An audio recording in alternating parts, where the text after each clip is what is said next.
Magandang araw mga kaibigan. Bigyan natin ng reaction, opinion itong Facebook reel posted by Tiny Adventures at Louie J. Tungkol ito sa pahayag ni Attorney Harry Roque, yung akusasyon ng kapatid ni Senator Amy ay ngagba. Ayaw daw maniwala ni Senator Amy na ang kapatid niya ay ngagba.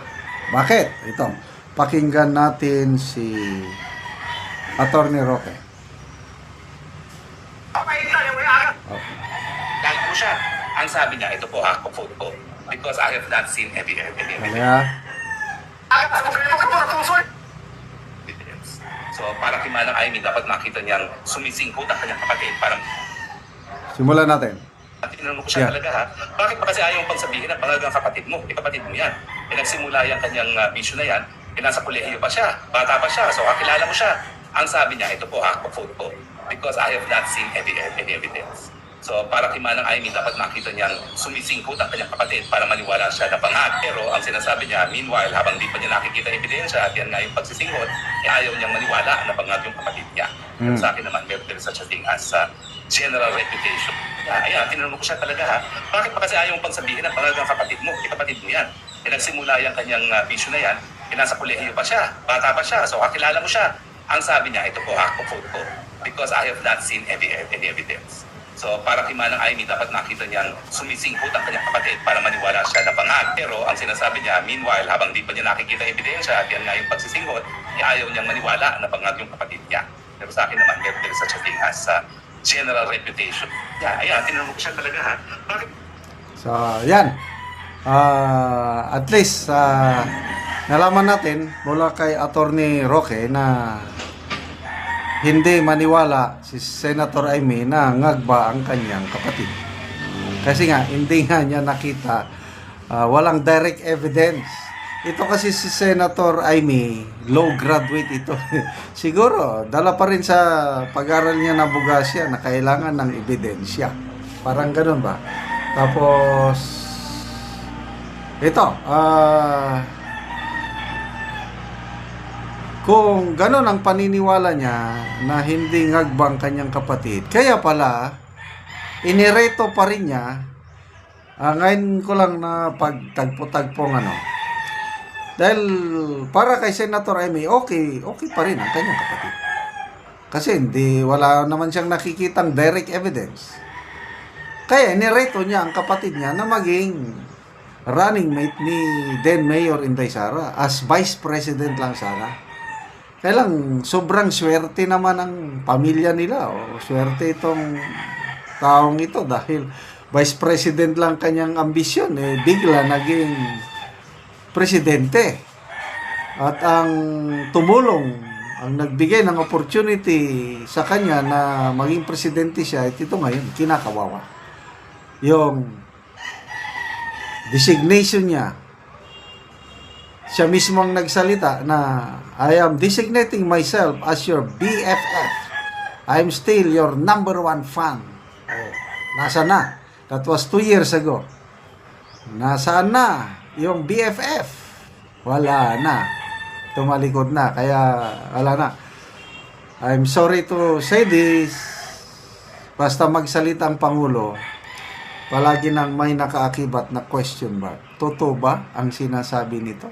Kasi ang dami ng pagkakataon na ibang sinasabi, iba ang ginagawa. Okay. So, tungkol sa pagiging kuha ng Pangulo, ang makaka-solve lang sana dito yung challenge na hair follicle test.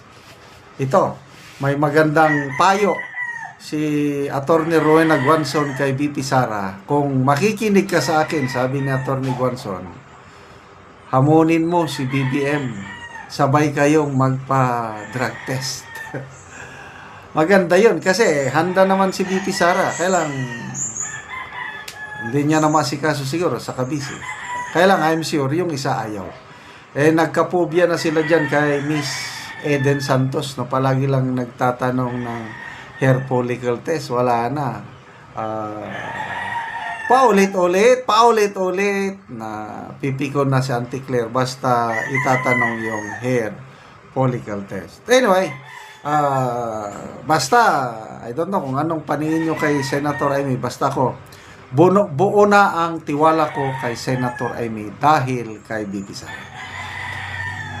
Kahit hindi na maganda ang nangyari kay BBM at BP Sara, at least na galvanize, na simento na ang pagkakaibigan ni Senator Amy at BP Sara. And I believe na malayo pa ang pagsasamahan nitong dalawa.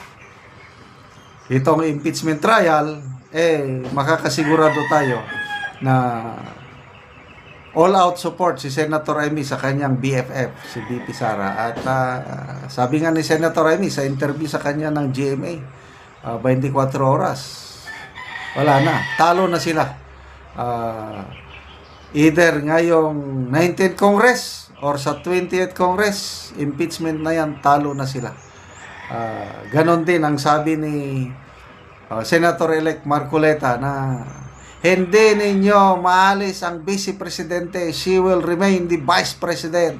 Lintik lang, walang gante. Sabi niya, humanda na kayo. Yes, hahanda na sila sa 2028 dahil sabi nga ni Tatay Digong, may hangganan ang lahat. There will always be a day of reckoning. Ito ang si Richard Hidarian, yung journalist na 100% Marcos loyalist. Sabi niya, pag hindi mapigilan ang Duterte comeback, yari tayong lahat. Hindi lang si BBM, kundi ang mga kakamping. Akbayan, yung Akbayan, yan ang unang nag-file ng impeachment case kay BP Sara.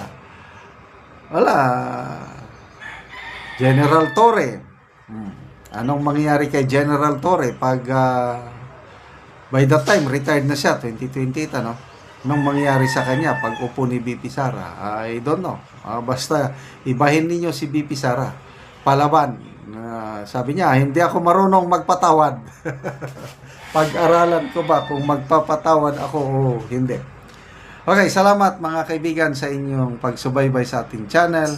Nakakatulong kayo ng malaki sa tribong Talandig ng Bukidnon dahil ang income natin sa channel ito is pantulong natin sa tribo. Sa ngayon, namimigay tayo ng mga yero at pako para ma-repair ang mga sira-sirang bahay ng tribong Talandig.